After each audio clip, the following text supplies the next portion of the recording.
Well, Tatus went back inside to get his cell phone. He felt it was his civic duty to to make sure, just in case things weren't quite right here. Uh, and he came back, but by the time he came back, he just had to sit there disappointed because there was no sound. They'd gone back inside. Uh, and what they did is, or what Violet was doing here was she was trying to heal this young man, and she had him. They went in. They went in the living room, and she asked Lance to lie down on the couch to see if he could get back up on his own. So he did that, and it was hard. It was, it was as hard as you can imagine. But they didn't help. They would have if the need had been there. But he was able, slowly. Remember, his right arm was hardly working at all, although it was getting a little bit better. And his knee hurt so bad. So it was really awkward. But he did manage to get onto the couch, and he lay there for a little bit, kind of getting his breath back. But then Violet asked him to see if he could get back up now, get off the couch, back into the wheelchair. Well, it was hard, but he managed.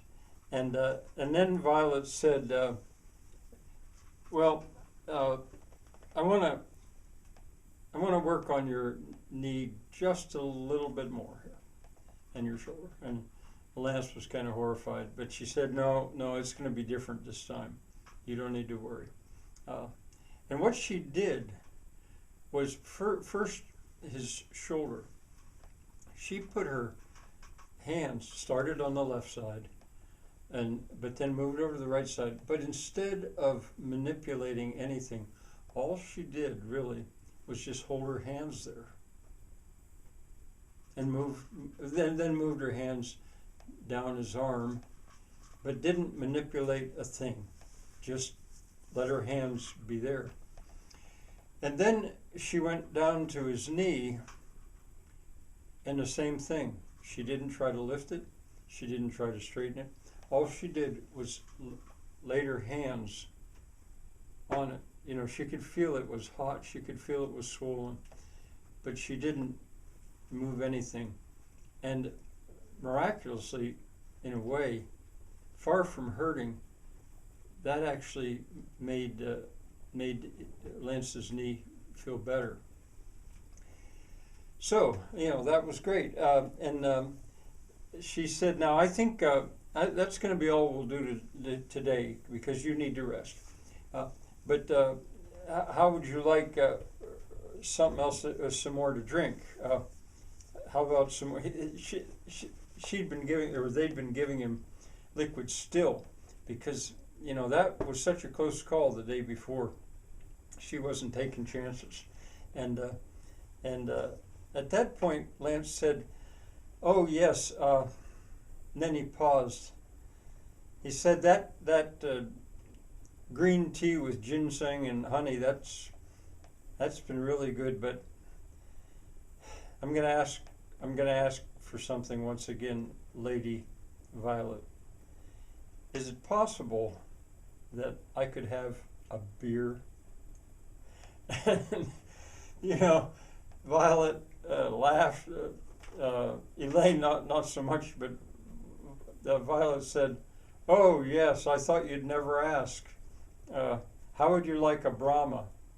No, he says, "Well, I don't know what that is, but like Wedge says, any beer's better than no beer." And she said, "Oh, this is not just any beer. This is a Brazilian beer. You can get it here, and I have some. We'll see how you like it." And off she went to the kitchen and came back with a tall Brahma in a brown bottle, and served it up to Lance. And he said, "That tastes so good." And she said, "Well, good. Drink up. Beer's good for you." And So he did, and didn't even talk very much at first. He was just savoring that. Uh, but then when he got to the end of it, it kind of loosened him up a little bit about talking. He got talking, and so Violet asked him, well, tell us a little bit about your trip. Tell us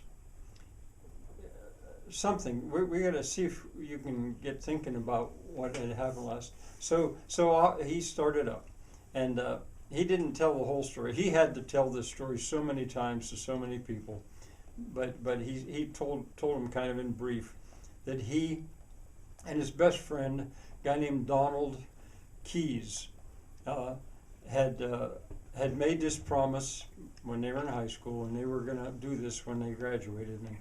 And like somebody said, a promise made is a debt unpaid. And they did it. They figured they had to do it because they'd made the promise. They had a guy, another friend of theirs, what was his name? Sancho. That's what they called him. I don't know what his real name was, actually.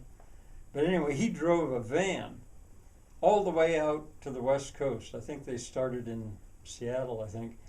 And Lance and Don Keyes, well, Lance flew out, and I think Don Keyes might have ridden along in this van. And then Sancho with his van accompanied him the whole way back, sort of like a chuck wagon, I guess you'd call it. That was their support structure. They bicycled the whole thing, the whole way, but they had that van to sleep in at night.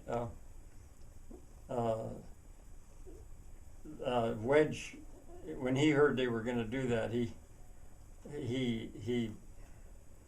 I don't want to say turned his nose up at it, because he'd done something like that when he was younger. He'd hitchhiked back and forth the whole way.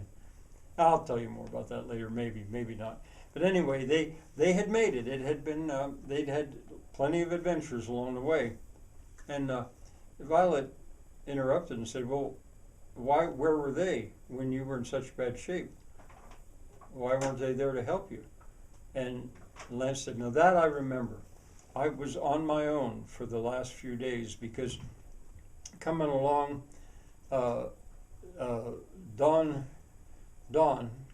Keyes, he was a ladies' man, and he'd got mixed up with at one of the places they stopped with a girl named Izzy, and it was in the Midwest somewhere, and she really hated all those windmills. They were bicycling along, and there were windmills everywhere. He couldn't believe how many of these giant windmills there were, and it didn't bother Lance any, but and it didn't, tell the truth, it didn't bother Don Keyes much either, but it bothered Izzy.